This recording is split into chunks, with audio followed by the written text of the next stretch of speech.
get everything going. Right.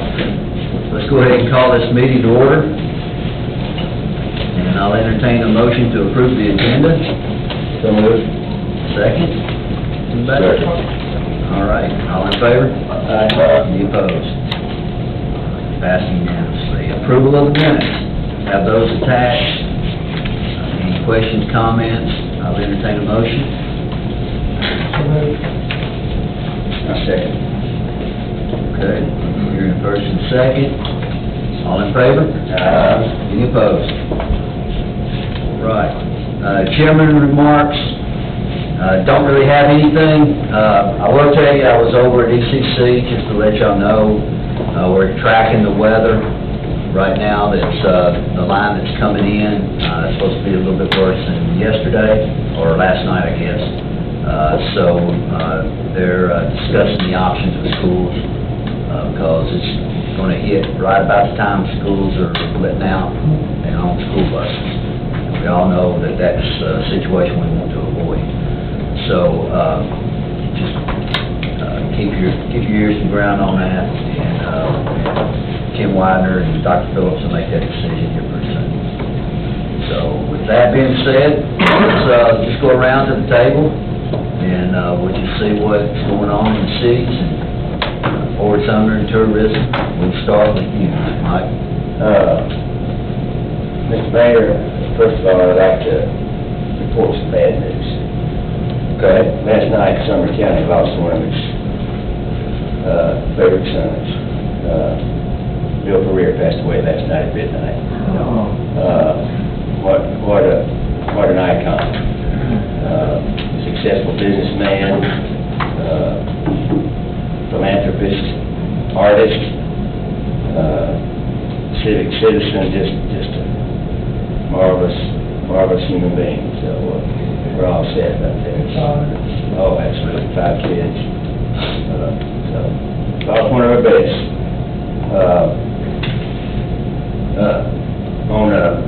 On a different note, as a Tennessee fan, I'm pretty happy to report that Tennessee beat Alabama both in football and basketball this year. That's a rare occurrence. So they beat the #1 team in the nation last night, which is good. And on a community level, I want to remind everybody that the Nashville Symphony Orchestra, the entire orchestra, is coming to Historic Rock Castle on Wednesday, June the 7th, to perform there by the lake. This will be, I think, the 5th concert, but the first in 3 years because of COVID. And there'll be 6,000 people there, maybe more, but it's free. Now, if you want a front row seat and you like to park on site, there's a VIP reception starting at about 5 o'clock, and it only costs $250. So keep that in mind too. But that's a great event, and I know you'd enjoy it. And Barry is a big promoter and supporter of these kinds of events, and we sure do appreciate all his support at Rock Castle. That's my report, Mr. Mayor. Denise? The news in Portland is after 10 years, we're getting ready to reopen the Temple Theater. And the second thing, y'all may have talked about it at the last meeting. If you did, don't let me be redundant, but Portland is a participant in the CARES, the ARPA, the grant as a partnership with Sumner County. It was a $6.7 million grant with Westmoreland, Portland, and Sumner County. And Portland is going to put in 2 new transmission lines and a new water tank. And Westmoreland's going to be laying 4 new water lines. The county put $1 million toward this project. Portland is very appreciative of the county's partnership in this because it could never happen without it. I finished up the Portland Wage and Benefit Survey. The the wages and benefits continue to rise. I did a sort of a chronological report for the council. The hourly rate is it's over $23 now. The salary rate is $85,000 plus, and I've compared that with the regional report, Jimmy, that you all do, and it's consistent. I just like to do that every once in a while to be sure my numbers are running good. Seems to be that the competition is a little more stiff in Portland. A lot of the numbers, the Portland industries are paid more because they want to keep them, and there's so much competition in the store. I think that sort of answers that question. And this year, last year they really upped some of the benefits. I saw a good increase in the portion of the benefits.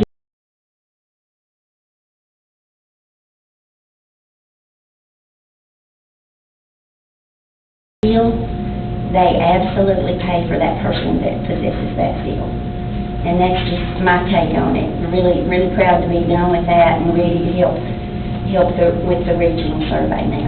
I just continue to do the Portland one because we have so many industries. I get about 50% participation, and I've told them, and they want me to keep doing it. So I just keep doing it that way. That gives them sort of an idea of what to pay people from going across the street. They know you're a trustee, so. That is a big part of it. It took about 5 years to get them to trust me with their data, so, and it's, it's kept completely confidential. All right. Is that it, Mr. That's it. All right, thank you. All right, Barry, go ahead. Tourism is going strong. I just looked at the numbers before I came this morning, and last year was a record-breaking year, and we are running slightly ahead still of this time last year. We've been able to stay just a little bit ahead, which is always my philosophy, try to get ahead, because if you get behind, it's hard to ever catch up. But with the occupancy tax, and I just looked at the Comfort Suites, or Comfort Inn and Suites here in Gallatin, and it looks like they've still got a ways to go. They have not poured the parking lot yet, so it looks like they've still got a ways to go. We're just anxious to get that hotel open to have another, I think it's about 90 rooms or so that we'll have here in Sumner County to collect more tax. Got two big events coming up here in the next few weeks. One is a week from Saturday. We are hosting the Tennessee Songwriters Week semifinals. It's a songwriting competition. It's open to anybody. You don't even have to be a Tennessee resident. Anybody can enter it. The semifinals is a big deal. This will be the first year we've ever hosted the semifinals. It's going to be at the Palace Theater in Gallatin. And that basically what this is 20 contestants who've already won the preliminary round from all over Middle Tennessee. And they'll be advancing to Gallatin. It's a pretty big deal. Most of the state tourism officials will be here. The folks from the Bluebird Cafe will be here because the winner of our semifinal will get to go to the finals, which is at the Bluebird. That's kind of a finals prize. It's hard to get in that Bluebird, though. It's hard, it's hard. We've got some good judges. I didn't bring the whole list of judges, but just to give you an example, Keith Bilbrey, who's formerly announcer for the Grand Ole Opry and WSM in the Huckabee Show. He's currently the Huckabee Show host or whatever, announcer. He'll be a judge, and Trey Corey, who's the guy that wears the baseball cap on Huckabee that plays the keyboards for the Huckabee band. Those are two of the 5 judges. One of the judges will be from the Bluebird.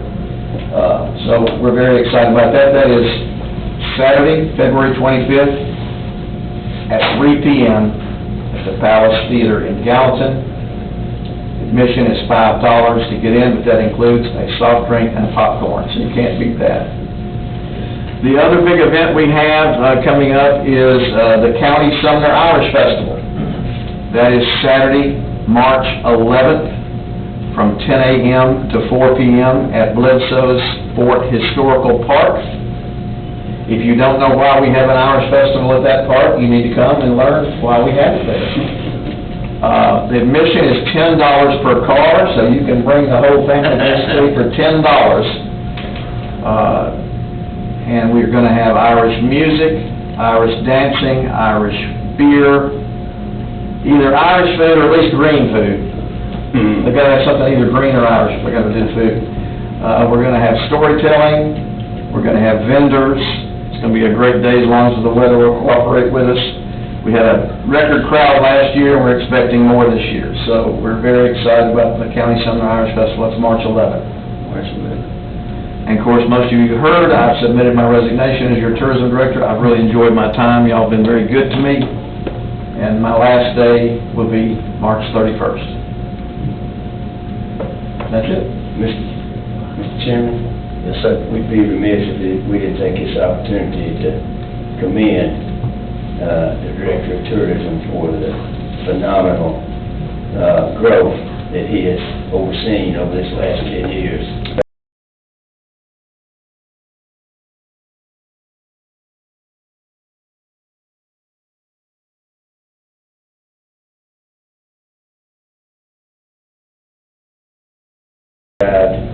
He's just done a phenomenal job. Sumner County's lost is Portland's gain, and he's going to do a great job. I'm not going very far. I'll still be in the county. That's right. So, Barry, thank you for that. I would add that no one works harder or longer than Barry does. Thank you. His contacts at the state level are excellent. So he's just done a tremendous job. No matter who hired into the job. Thank you. No, you would.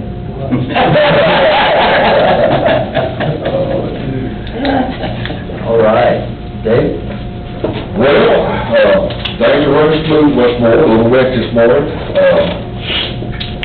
I've got some good news on some of y'all probably knew that just a week or so after my election, that I was diagnosed with a mild stroke. And it was February the 6th before I could get in to see my neurologist at Vanderbilt. And he confirmed it, and two more confirmed it, that Gallatin misdiagnosed me with a stroke.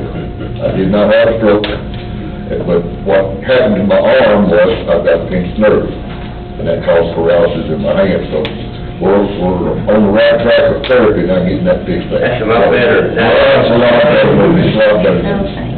I just kept sitting waiting after that. Well, the next stroke coming, when's it coming? But when they give me the news that the doc says there's no way you've had a stroke. So that was a burden off of me. But anyway, back to Westmore.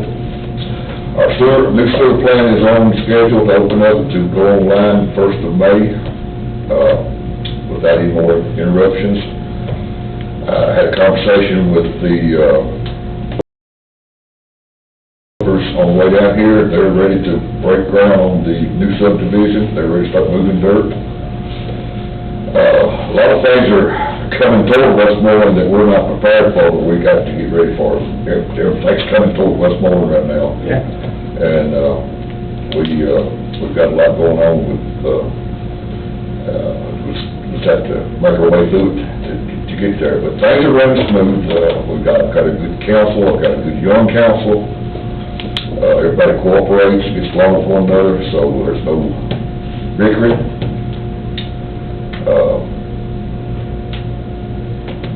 But other than that, everything's running pretty smooth there. All right, thank you. How about Hendersonville? Got some things to add for us? Absolutely. Thank you, Mayor.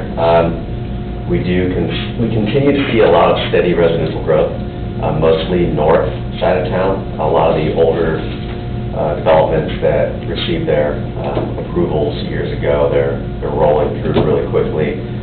So there's quite a bit of residential going on. We also have, following that, we've got a bunch of restaurants that are continuing to build new and to use some vacant buildings to move into. We've got even some interest with some live music venues that want to come into town finally. They've been watching the growth in Hendersonville, and they've noticed that the demographics that are coming in kind of warrant some expansion. There are existing venues in the downtown Nashville area, but they're wanting to come up to the Hendersonville market. We've got a lot of other continued community redevelopment throughout the city for office and commercial space. We've got about one ribbon cutting where the mayor and I attend every week. So a lot of excitement for continued growth. Costco is still on track to be open later this year. They're looking at a November 15th opening, 9 days before Black Friday. So we're pretty excited about that. They had some bumps in the road along the way with FEMA and then with TDEC, with some stream alteration that had occurred in the past, but that seems to all be smoothed over, and we communicate with them almost daily, and we meet weekly internally just to go over everything to make sure that we're facilitating everything we can internally. March 7th, we have a planning commission meeting where we're going to be reviewing the Westlake plan, which is a redevelopment plan for West Main, where we're looking at really guiding the growth over there to be more in line with what we're wanting to see in that area now, because the old plan really allowed too much multifamily and too much residential growth that was actually starting to occur. So as we saw that was really ramping up, there was a big push by BOMA to really restudy that entire area. So that draft plan will be presented. And then hopefully by the next meeting that we have, the next quarterly meeting, there's a very large recycling project that we're looking at coordinating within the city. And we're hoping to get all the details with that ironed out. The city's not a main player, but we're facilitating as much as possible on that, and it'll really reshape trash collection in the city. So that's all we have. Have you heard anything about Martin's Barbecue, where they might land? No, apparently they're still paying on that property that they went in. They're not able to get out of that lease, but they, to our knowledge, they've shelved that project. And we don't know where they're ending up. How about the Music City Studios project? So I reached out to David, I can't recall his last name off the top of my head. Yes. And they are still moving forward, as far as we know. There's a lot of rumors going around right now, but last information that came our way was that everything's still planned on moving forward. I drove by the site a few days ago, and there looks like there's some new material on the site, so either they're beginning to stage some items, or somebody's dumping things illegally. That's TBD. But our Chamber of Commerce, I believe Jimmy as well, they've heard that things are still slowly moving forward. There was a facility down in Atlanta that they were dealing with that they're wrapping everything up down there, and then they would be moving up this way. So, again, same thing with Costco. I reached out to them, just extending, anything that they need on our end. I'll be their point person to facilitate that. What they don't have currently is an approved site plan. So they have a project in concept, all approved, but their final plan still needs to be. There are some corrections that need to.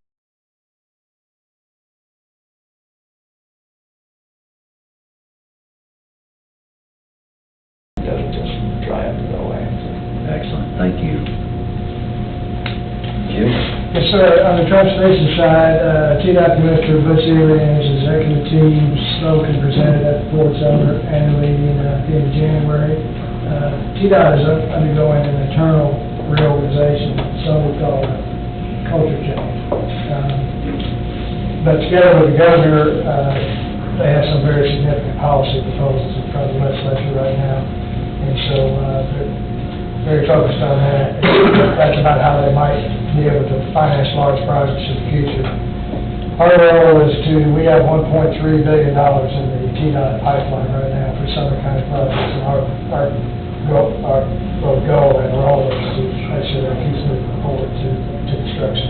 On the workforce side, the first cohort of the industry training for heavy-duty equipment operators, which has been made possible through a TVA workforce investment, which is administered by Fort Sumner.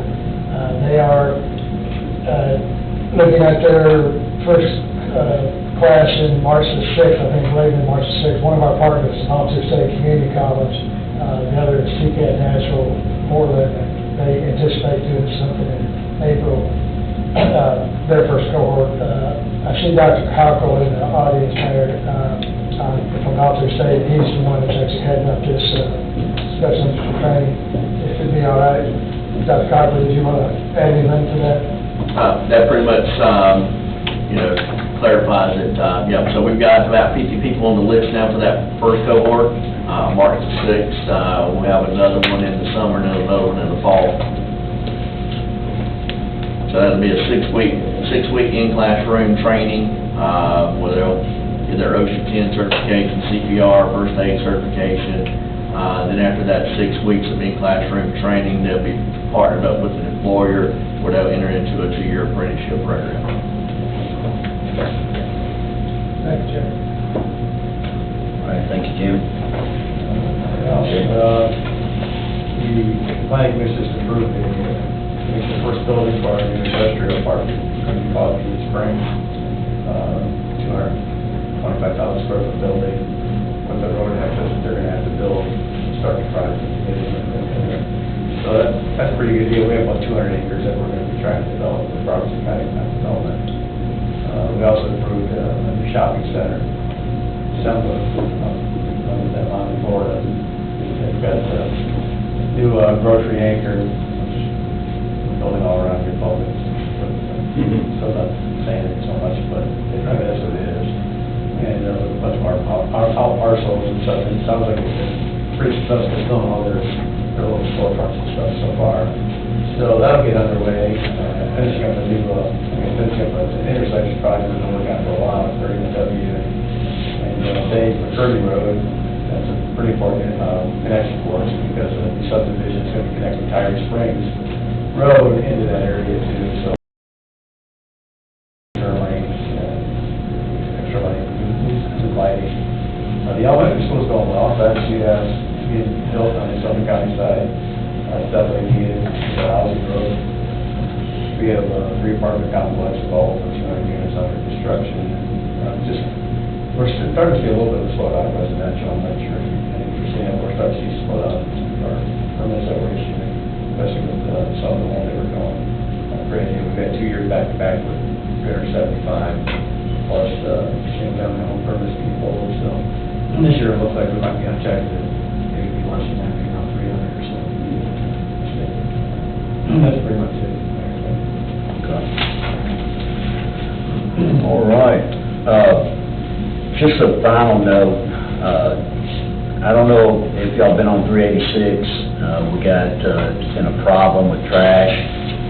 TDOT has taken care of that, so you'll see some trash bags, they're getting all that picked up right now, but I was able to talk with TDOT and they kind of expedited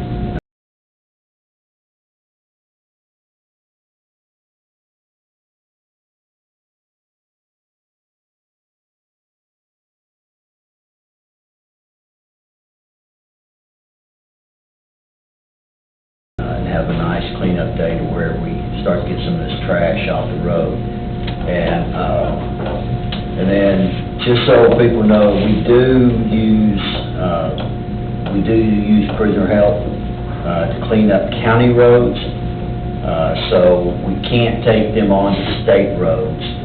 So when people, if they ask you that question, why don't you use trustees to clean up these roads?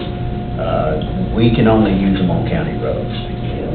So just explain that to them. So no state routes or interstates, right? No state routes, yeah. So that's all volunteer, and I know Mayor Clary has done trash pickup before, and I think Mayor Brown has coordinated, and we're going to try to coordinate a big one, or we are coordinating a big one with Sumner County with the health department. So you'll see information come about that process. Mayor, is there a fine for people throwing trash out of the car in Sumner County? Yeah, and it's a hard one to enforce, and I think the problem that we're seeing are these smaller, waste disposal companies, the mom and pop type disposal companies that aren't covering their vehicles. So we're working with the Resource Authority, to implement some policy, whether it be a fine, a TARP program, or something, to make sure, once they go through Resource Authority, that they are covered. And, you know, I'd suggest if you do a $50 fine, they'll start covering them. And that'll help out a lot. But other than that, you know, it's just catching people. And that's always the tough part, is catching somebody throwing out trash. But there is a fine if someone is observed. Yeah. Okay. Yeah. I've never seen a sign or anything that would indicate that. Okay. I mean. I thought that'd be a totally good about idea. signage. Yeah, that's something that we could probably accomplish. And again, it depends on the road. We won't put the signage out on 386. That is state's responsibility, but yeah, we can talk about some signage. Yeah. All right, anything else to come before us? Okay, I'll entertain a motion. So moved. All right, thank you very much.